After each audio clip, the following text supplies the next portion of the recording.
चंद्रामुळे सूर्याचा जो प्रकाशित भाग आहे झाकोळला गेला आणि या चंद्राची सावली कुठे पडली? पृथ्वीवरती पडली. आता इथून जर तुम्ही पृथ्वीवरून चंद्राला बघत आहात, इथून जर तुम्ही पृथ्वीवरून सूर्याला बघत आहात, सूर्याला कशामुळे झाकाळलाय? चंद्रामुळे. आणि सर चंद्रामुळे का झाकाळलाय? इथं आली होती अमावस्या. अमावस्याला चंद्र दिसतो का आपल्याला? नाही. अमावस्या झाली, चंद्र दिसत नाहीये आणि सोबतच या ठिकाणी सूर्य पण दिसत नाहीये. तुम्ही म्हणता अरे दिवसा डोळ्यात सूर्य कुठे गेला? सूर्य कुठे गेला? मग या ठिकाणी पृथ्वीवरून तुम्ही सूर्याला बघताय, चंद्रमध्ये आल्याने सूर्य दिसत नाहीये, पण सूर्य पूर्ण दिसणार आहे की नाही? असं नाही. मग इथून तुम्हाला काहीच दिसत नाहीये सूर्य, तुम्ही म्हणता खग्रास सूर्यग्रहण. तुमच्या धोंडू नावाच्या मित्राला तुम्ही सांगितलं, तो बघतोय, तो म्हणतो मला काहीतरी दिसतोय सूर्य, हे झालं खंडग्रास.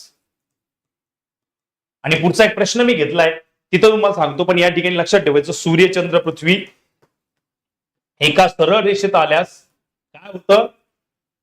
सूर्यग्रहण होतं. का? कारण सूर्य आणि पृथ्वीच्या मध्ये चंद्र येतो आणि ह्या अमावस्येला तर तोही दिसत नाही. मग सूर्यग्रहण हे नेहमी अमावस्येलाच होते. सूर्यग्रहण हे नेहमी अमावस्येलाच होते, पण प्रत्येक अमावस्येला होत नाही. That's it. मग अमावस्या आणि पौर्णिमेचा शुक्ल पक्ष कृष्ण पक्ष सांगितला होता मी तुम्हाला, सांगितला होता. मग बघा, अमावस्या आणि पौर्णिमेच्या दरम्यान या ठिकाणी शुक्ल पक्ष, पौर्णिमा आणि अमावस्येच्या दरम्यान कृष्ण पक्ष, कृष्ण आणि शुक्ल पक्ष मिळून होतो चांद्रमास, म्हणजे 1 महिना. चंद्राचा एकूण परिभ्रमण कालावधी हा 1 महिन्याचा असतो.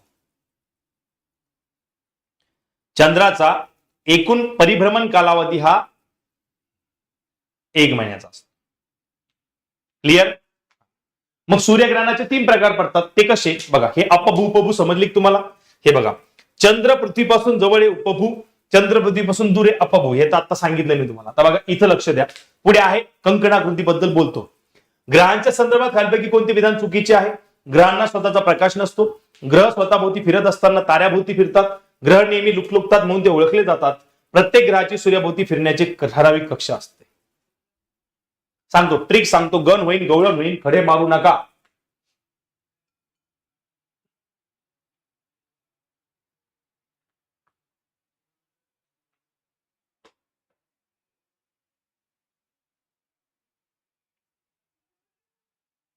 ऑप्शन नंबर 3, ग्रह लुकलुकत नाही,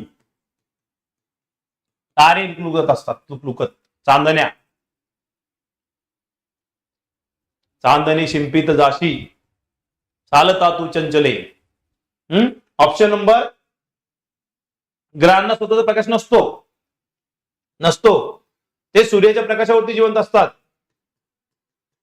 आपल्या पृथ्वीवर स्वतः प्रकाश आहे का? नाही. आपली सूर्यमाला, सूर्य चंद्र तारे ग्रह सर्व खगोलीय वस्तू म्हणतात. तारे ज्यांना स्वतःचा प्रकाश असतो, जे लुकलुकतात, त्यांना तारे म्हणतात. सूर्य एक तारा. ज्यांना स्वतःचा प्रकाश नसतो, ते ग्रह असतात, ते लुकलुकत नाही, त्या ग्रह ताऱ्याभोवती फिरतात. सूर्यमालेमध्ये एकूण ग्रह किती आहे? 8 ग्रह आहे. त्याच्यानंतर मग कोणता तो? बट्टू ग्रह. कोणता? प्लुटो. लघु ग्रहाचा पट्टा, ऍस्ट्रॉइड बेल्ट, हे सगळे मिळून सूर्यमाला. लाईक करून टाका. उपग्रह, ग्रहाभोवती फिरणाऱ्या खगोलीय वस्तूंना उपग्रह म्हणतात. चंद्र हा पृथ्वीचा उपग्रह आहे. सूर्याभोवती प्रदक्षिणा घालणाऱ्या लहान खगोलीय वस्तूंना बटुग्रह म्हणतात. उदाहरणार्थ प्लुटो. प्लुटो ग्रहांच्या यादीत होता, पण 2006 साली त्याला काढून टाकलं, कारण तो इग्नाइटचे सेशन करत नव्हता. ओके. मंगळ व गुरु ग्रहांच्या दरम्यान असणाऱ्या असंख्य खगोलीय वस्तूंच्या पट्ट्याला लघुग्रह म्हणतात. शिकलो आपण. गुरुत्वाकर्षण माहिती तुम्हाला काय असतं? येस. आता हे कामाचे मुद्दे. याच्यावरती प्रश्न विचारून झालाय पीवायक्यू. याच्यावरती प्रश्न विचारून झालाय पीवायक्यू. याच्यावरती प्रश्न विचारून झालाय पीवायक्यू.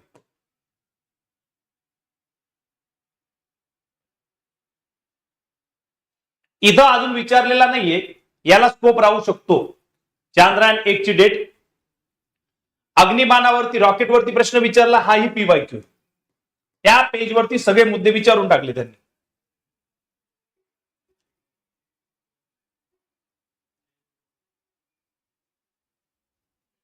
नेक्स्ट. आवडत असेल सेशन ना, आवडत असेल ना लाईक तर करा, कमेंट तर चालू तुमच्या, तुमच्या शिक्षक मित्रांना शेअर करा, चॅनल सबस्क्राईब करा. आणि त्यांना लाईव्ह चॅट मध्ये तुम्हाला स्क्रोल केलं ना, असं बाजूला पट्टी स्क्रोल करा, तिथं हाईप नावाचा ऑप्शन येतं बघा, त्याला हाईप करून टाका पटकन. प्रश्न लिहून नाही घ्यायचे, हवं त्याची पीडीएफ देईन मी तुम्हाला. हाईप करा, हाईप 3 वेळा हाईप करता येतं, एकदा नका करू, 2-2, 5-5 मिनिटांनंतर येतं, 3 वेळा हाईप करता येतं. हाईप करून टाका त्याला. आणि आपला एक शेअर हजारो विद्यार्थ्यांचं भविष्य घडू शकतो, बदलू शकतो, काही पण होऊ शकतं. चला, चंद्राच्या पृथ्वीभोवती प्रदक्षिणा घालण्याचा मार्ग कसा आहे बघा. सगळं टू द पॉइंट चालू आहे आपलं, सगळं टू द पॉइंट चालू आहे.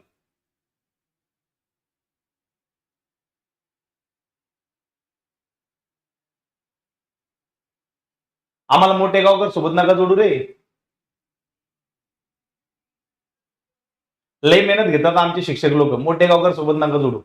आणि आमचे महाराष्ट्राच्या शिक्षण परिषद कोणी जावई नाही, त्यामुळे त्यांचा आमचा काही संबंध नाही. आपण ऍझ्युम करतोय कारण आपण तेवढा अभ्यास केलाय, आपण पॅटर्न समजून चाललोय. तुम्हाला असं काही दिलंय का संभाव्य प्रश्नांची पीडीएफ देतोय आम्ही तुम्हाला, ही एवढी कारण पास व्हा, काही पण याड्याने करू नका.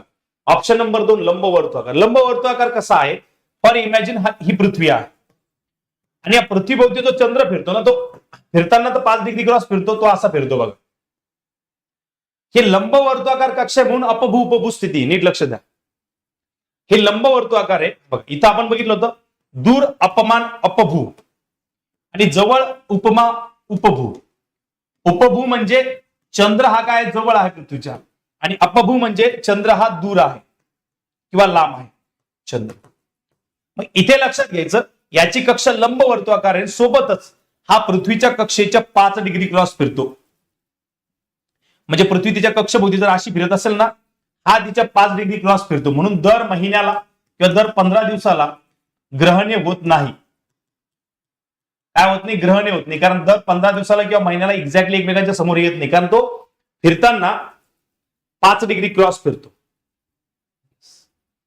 जर पृथ्वीवरून कंकणाकृती सूर्यग्रहण पाहावयास मिळत असेल तर चंद्र आणि पृथ्वीच्या स्थितीबद्दल खालीलपैकी कोणते विधान योग्य आहे, ते येईल याच्यामध्ये मजा तुम्हाला.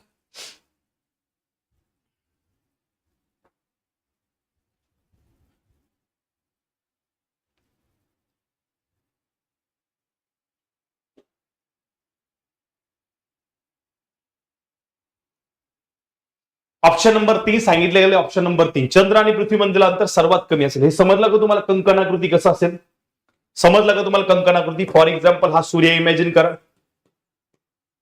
आता सूर्य पृथ्वीपासून खूप अंतरावरती, बरोबर आहे, सूर्य पृथ्वीपासून खूप अंतरावरती, पृथ्वी इथं, आणि आपण कोणतं ग्रहण अनुभवतोय मित्रांनो, आपण अनुभवतोय चंद्रग्रहण. आता मला सांगा चंद्र या ठिकाणी आहे, माझी आकृती ऍडजस्ट करून घ्या, समजण्याशी आपल्याला घेणं देणं. ही जर या ठिकाणी अपभू स्थितीमध्ये असेल, चंद्र आणि पृथ्वीची कंडिशन अपभू स्थितीमध्ये, अप म्हणजे दूर असेल, दूर, अपभू स्थितीमध्ये असेल, तर होणार काय माहितीये का, जेवढा पृथ्वीपासून चंद्र दूर जाईल तेवढा तो लहान दिसेल. समजतंय का, जेवढा पृथ्वीपासून चंद्र दूर जाईल तेवढा तो काय दिसेल, लहान दिसेल, म्हणजे अपभू स्थिती आली. आणि जेवढा तो लहान होईल तेवढा तो सूर्याला झाकवण्यास कमी असमर्थ ठरेल. म्हणजे पूर्ण सूर्याला झाकळू शकतो का, तो नाही. मग तो काय करेल, एवढा भाग चंद्रामुळे झाकळला जाईल, आपल्याला हा दिसणार नाही, पण बाजून अशी एक मस्तपैकी बांगडीच्या आकारासाठी किंवा घड्याच्या आकारासारखी, समजा असं इमॅजिन करू आपण त्याला, समजा अशा टाईपची अशी गोलाकार कडा दिसेल बघा तुम्हाला, अशी गोलाकार कडा, बाजूने फक्त हे दिसतील सूर्यकिरण. मग ही जी गोलाकार कडा राहणार ना बाजूच्या भागाला, याला आपण म्हणतो कंकणाकृती. आणि ही कधी कंडिशन निर्माण होईल, ज्या वेळेस चंद्र हा पृथ्वीपासून दूर असेल, म्हणजे अपभू स्थितीमध्ये असेल. यस, बांगडी सारखा कंकणाकृती. यस. मग जर तुम्हाला विचारलं सूर्यग्रहणाचे एकूण प्रकार किती, तर तुम्ही बिंदास सांगा मित्रांनो, सूर्यग्रहणाचे एकूण 3 प्रकार पडतात. खग्रास, पूर्णपणे ग्रासलेला, खंडग्रास, काही अंशी ग्रासलेला, आणि कंकणाकृती, बांगडीच्या आकारासारखा.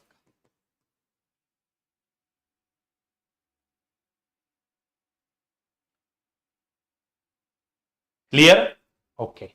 Let's see. हे सूर्यचंद्र आणि पृथ्वी लगेच आहे. परिवलन आणि परिभ्रमण कालावधी दिलाय.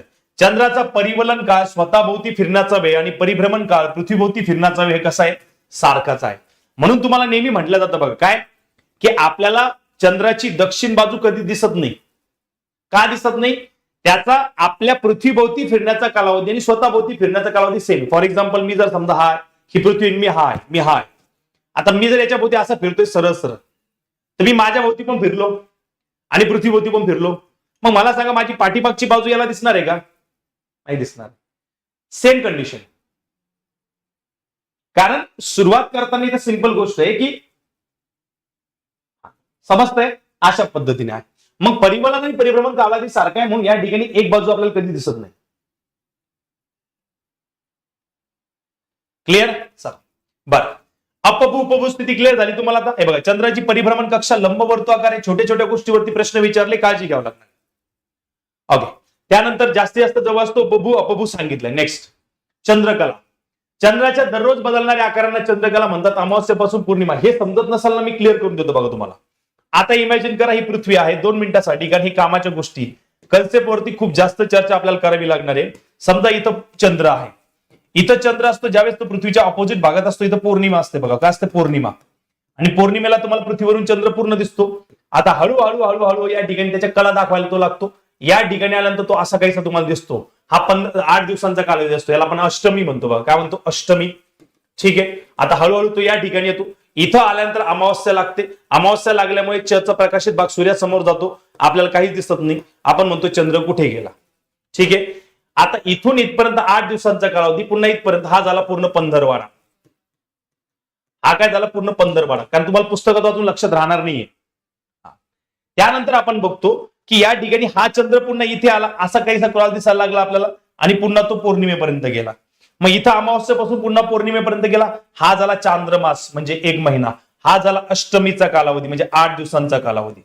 आणि हा झाला इकडे 15 दिवसांचा कालावधी. हा एक पंधरवाडा झाला, हा एक पंधरवाडा झाला. आता हे लक्षात कसं ठेवायचं सर? तर बघा, याच्यावरती आला नाही प्रश्न, अजून येऊ शकतो. बघा काय महत्वाचा मुद्दा बघा, पौर्णिमेपासून ज्यावेळेस आपल्याला पूर्ण चंद्र दिसतोय, या पौर्णिमेपासून अमावस्येपर्यंतचा कालावधी, हा जो कालावधी ना मित्रांनो, इथं चंद्र पूर्ण दिसत होता, आता तो कमी कमी दिसायला लागला. हा जो कालावधी याला आपण म्हणणार कृष्ण पक्ष. चंद्राच्या रंगानुसार घेतलं, जसं की कृष्णाचा रंग कसा असतो? थोडासा सावळा सावळा असतो. हा, मग तो कृष्ण पक्ष झाला. दिसता दिसता कमी कमी कमी कमी झाला. आणि अमावस्येपासून पौर्णिमेपर्यंत इथं काही दिसत नव्हता. आता हळूहळू हळूहळू तो काय होऊ लागला? दिसू लागला पौर्णिमेपर्यंत. याला आपण म्हणतो मित्रांनो शुक्ल पक्ष.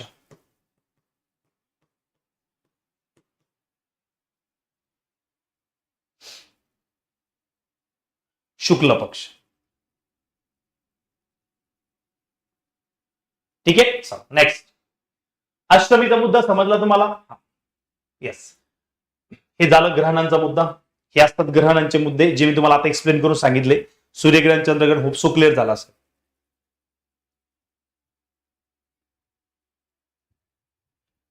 क्लिअर. चलो, हाईप कसं करावं कमेंट सेक्शन मध्ये जा. लाईव्ह चॅटला बाजूला स्क्रोल करा, बाजूला हाईप येतं बघा.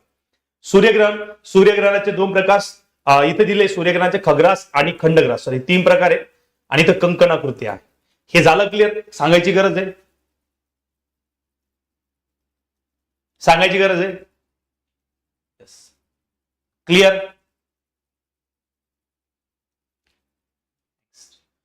त्यानंतर चंद्रग्रहण. चंद्रग्रहण हे फक्त पौर्णिमेलाच होते. चंद्रग्रहणाचे 2 प्रकार आहे, खग्रास आणि खंडग्रास. आकृतीतून समजलं तुम्हाला? आकृतीतून हा कसाही प्रश्न उद्या जाणार नाही. पिधान व अधिक्रमण हे असा कन्सेप्ट ज्यातून ते विचारला नाही त्यांनी प्रश्न, पण यावेळेस विचारू शकतात. आता पिधान आणि अधिक्रमण समजून घ्या. जेव्हा चंद्र एखाद्या ताऱ्यासमोरून किंवा ग्रहासमोरून जातो, तेव्हा ती खगोलीय वस्तू चंद्रामागे लुप्त होते. त्याला पिधान असं म्हणतात. साधी सिंपल गोष्ट आहे. जर समजा इथं इमॅजिन करा हा सूर्य आहे. पिधान सांगतो अगोदर तुम्हाला. पिधान हे विधान विचारू शकतात परीक्षेला. पिधान हा सूर्य आहे, इथं पृथ्वी आहे आणि इथं चंद्र आहे. सांगा या सिच्युएशन मध्ये कोणतं ग्रहण होईल? सूर्य, चंद्र आणि पृथ्वी. ह्या सिच्युएशन मध्ये कोणतं ग्रहण होईल? ग्रहणाचा प्रकार सांगा पटकन. खूप डिटेल शिकलोय आपण बॅच मध्ये, खूप डिटेल शिकलोय.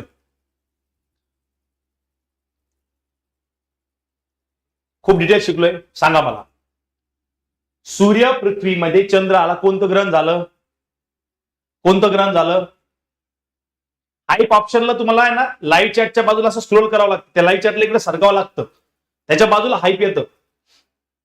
चंद्रग्रहण कसं होईल? एक्झॅक्टली. अरे मित्रांनो, पृथ्वी आणि सूर्याच्या मध्ये चंद्र आला, आपण पृथ्वीवरून गोष्ट अभ्यासतो ना सगळ्या. मग कोणतं ग्रहण झालं? सूर्यग्रहण. मग सूर्यग्रहण झालं म्हणजे कोणाला ग्रहण लागलं? सूर्याला. याचा अर्थ सूर्य काही वेळासाठी का होईना चंद्राच्या पाठीमाग काय झाला होता? लपला होता. चंद्राच्या पाठीमाग काय झाला होता? लपला होता. कोण? सूर्य. सूर्याला काही कालावधीसाठी चंद्राने लपवलं होतं. याला म्हणणार तुम्ही पिधान. चंद्र तारा किंवा ग्रहाच्या समोरून गेला आणि काही कालावधीसाठी तो ग्रह किंवा तारा लुप्त झाला, त्याला काय म्हणणार तुम्ही? पिधान. समजलं का माझं विधान? पिधान. आता अधिक्रमण काय असेल? अधिक्रमण. अधिक्रमणला असं समजून घ्या तुम्ही, कारण याच्यावरती अजून प्रश्न टाकला नाही म्हणून येऊ शकतो, रिपीटेड होणार नाही सगळे प्रश्न. आता इथे काय होणार आहे? हा सूर्य आहे, इथं आपली पृथ्वी आहे. आता आपल्याला माहिती आहे पृथ्वी भोवती चंद्र फिरतो, पण पृथ्वीच्या आणि सूर्याच्या मध्ये दोन ग्रह आहे बघा. कोणते? एक आहे बुध, दुसरा आहे शुक्र. इन केस अशी सिच्युएशन होऊ शकते, तुम्हाला सगळ्यांना माहिती आहे की बुधाला सुद्धा सूर्याभोवती फिरायचे, तो असा फिरणार आहे, आणि पृथ्वीला देखील सूर्याभोवती फिरायचं, ती अशी फिरणार आहे. बरोबर? मग अशा सिच्युएशन मध्ये ज्या वेळेस सूर्य आणि पृथ्वी याच्यामध्ये जर इतर एखादा ग्रह आला, काय आला? ग्रह आला, तो बुध येऊ शकतो किंवा शुक्र येऊ शकतो. हे एका सरळ रेषेत आले, एखाद्या वेळेस एकदा एखाद्या सरळ रेषेमध्ये आले, म्हणजेच पृथ्वी आणि सूर्याच्या मध्ये बुध किंवा शुक्र नावाचा ग्रह आला, चुकून हुकून ग्रह शुक्र येईल किंवा बुध येईल, आणि ही जी सिच्युएशन राहील याला म्हणणार तुम्ही अधिक्रमण. ह्या दोन पैकी आता याच्या जागी मंगळ येईल का? नाही, मंगळ पलीकडे येईल, इतर कोणताच ग्रह येणार नाही, पण हे शुक्र किंवा बुध येऊ शकतात, आणि ही जी इंटरनल कन्सेप्ट याला आपण म्हणणार अधिक्रमण. समजलं?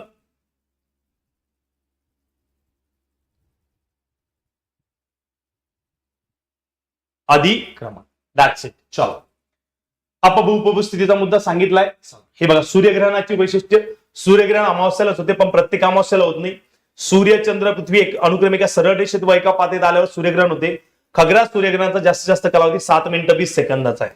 सूर्यग्रहण आणि चंद्रग्रहणाचा कालावधी जर विचारला तर चंद्रग्रहणाचा कालावधी, कोणत्या? खग्रास चंद्रग्रहणाचा कालावधी किती असतो? 107 मिनिटांचा असतो. 107 मिनिटांचा असतो, आणि या ठिकाणी सूर्यग्रहणाचा जास्तीत जास्त कालावधी फक्त 7 मिनिटांचा असतो. ओके. चंद्रग्रहणाची वैशिष्ट्य. चंद्रग्रहण पौर्णिमेलाच होते, परंतु प्रत्येक पौर्णिमेला होत नाही. सूर्य, पृथ्वी, चंद्र एका सरळ रेषेत आल्यास, एका पातेत असल्यास चंद्रग्रहण होते. खग्रास चंद्रग्रहणाचा कालावधी 107 मिनिटांचा आहे, दिलंय या ठिकाणी. आणि पिधान आणि अधिक्रमण दिलंय बघा. ऑकल्टेशन म्हणतो आपण पिधानला, आणि ट्रान्झिट म्हणतो आपण अधिक्रमणाला. होपसो तुम्हाला समजलं असेल. चला, या प्रश्नाचं उत्तर काढा.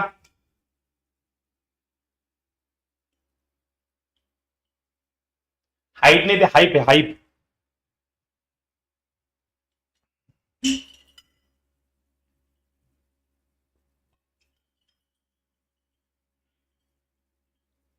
भूगोलचं वेटेज खूप जास्त असतं मित्रांनो.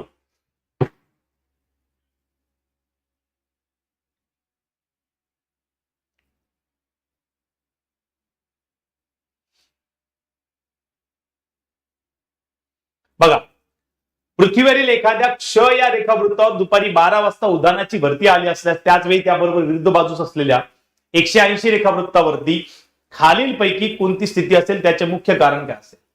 तिथे ओटी असेल कारण सूर्याचे गुरुत्वाकर्षण घडला, तिथेही भरतीच असेल कारण तिचे पृथ्वीचे केंद्रस्थानी बल कार्य करते. हे मी तुम्हाला खूप छान पद्धतीने समजून सांगितलं होतं. Option number 2. कसं लक्षात ठेवायचं? साधी सिंपल गोष्ट लक्षात ठेवायची मित्रांनो. समजा पृथ्वीचा हा एक पॉइंट आहे आणि हा एक पॉइंट आहे, तर इथे जर आपण समजा कन्सिडर केला चंद्र, इथं कन्सिडर केला आपण चंद्र, ठीक आहे. ह्या पॉइंटला लक्षात घ्या, हे मधोमध भाग आहे, हा उत्तर गोलार्ध आहे, हा दक्षिण गोलार्ध आहे, हा पूर्व आहे आणि हा पश्चिम आहे, ठीक आहे. बरं, इथं चंद्र आहे. चंद्राकडे पृथ्वीला आकर्षित करण्यासाठी काय आहे? गुरुत्वाकर्षण बल आहे. काय गुरुत्वाकर्षण बल म्हणजे त्याला आपण ग्रॅव्हिटेशनल फोर्स म्हणतो. आणि ग्रॅव्हिटेशनल फोर्सच्या ऑपोजिट रिॲक्शन कोण करतं? केंद्रोत्सारी बल, सेंट्रिफ्युगल फोर्स. ज्या वेळेस चंद्र या ठिकाणी अशा पद्धतीने इकडे पाणी ओढण्याचा प्रयत्न करेल पृथ्वीवरती, जेवढा जास्त इकडे फोर्स क्रिएट होईल त्याच्या ऑपोजिटला तेवढाच फोर्स इकडे क्रिएट होईल ऑपोजिटला. इथे असतो बघा मित्रांनो सेंट्रिफ्युगल फोर्स म्हणजेच केंद्रोत्सारी बल. पृथ्वीचं वैशिष्ट्य आहे की ग्रॅव्हिटेशनल बलाच्या ऑपोजिट सेंट्रिफ्युगल फोर्स काम करणार आहे. होणार काय की या पी पॉइंट वरती, प पॉइंट वरती इकडे जेवढी ताकद चंद्र लावेल सगळं पाणी इकडे ओढलं जाईल. कुठे? इथे पश्चिम भागामध्ये. आणि त्याच्याच ऑपोजिटला या ठिकाणी केंद्रोत्सारी बल ऍक्टिव्हेट होणार, हे सुद्धा सगळं पाणी इथे ओढणार. मग याच्यामध्ये महत्वाचा मुद्दा असा की सेंट्रिफ्युगल फोर्स आणि ग्रॅव्हिटेशनल फोर्स एकमेकांच्या ऑपोजिट काम करताय. मग इथं पण भरती येणार, इथं पण भरती येणार. मग सर ओहोटी कुठे येणार?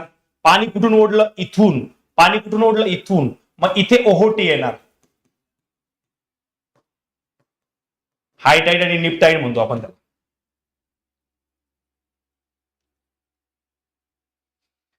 म्हणजे साधी सिंपल गोष्ट आहे, ग्रॅव्हिटेशनल फोर्सला ऑपोजिट सेंट्रिफ्युगल फोर्स कार्य करणं हे लक्षात ठेवायचं साध्या सिंपल भाषेत.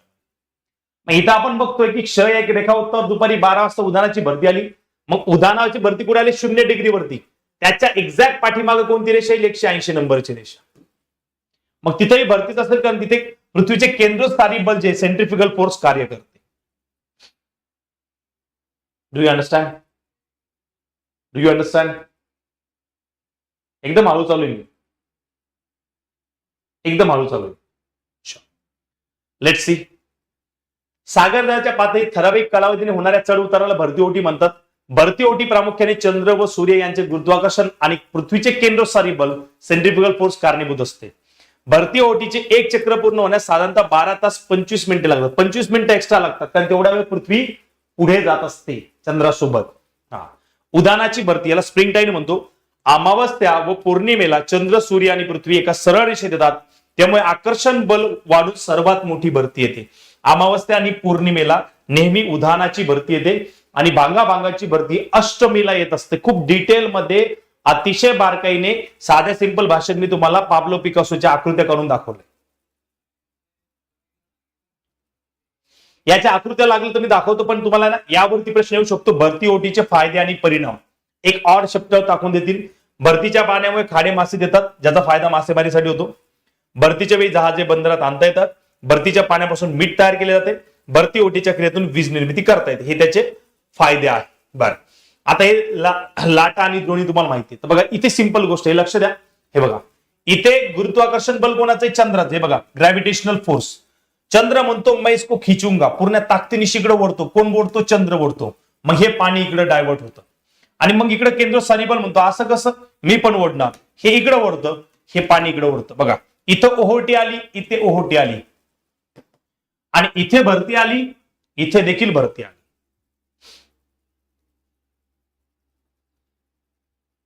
आली का? आली. मग हा सूर्य आहे, हा चंद्र आहे. उधाणाची भरती, पाण्याची पातळी बघा इथपर्यंत आलेली. ही पाण्याची पातळी कस काय आली? इथं पाण्याची पातळी कस काय आली? तर बघा सूर्य आणि चंद्र एका सरळ रेषेत आहे. मग होणार काय माहितीये का? सिंपल गोष्ट आहे. हा सूर्य आहे, हा चंद्र आहे. या दोघांनी मिळून युती केली. युती सरकार स्थापन करण्यासाठी. आणि पृथ्वीला म्हणे पृथ्वी तू आमच्या पार्टीत ये. मग या दोघांची युती म्हणजे इथं काय झाला? ग्रॅव्हिटेशनल फोर्स डबल झाला. का सूर्याकडे पण ग्रॅव्हिटेशनल फोर्स आहे, पृथ्वीकडे पण, चंद्राकडे पण ग्रॅव्हिटेशनल फोर्स आहे. ग्रॅव्हिटेशनल फोर्समुळे फिरतात ना ते. मग या दोघांनी केली युती आणि पूर्ण ताकद इकडे लावली.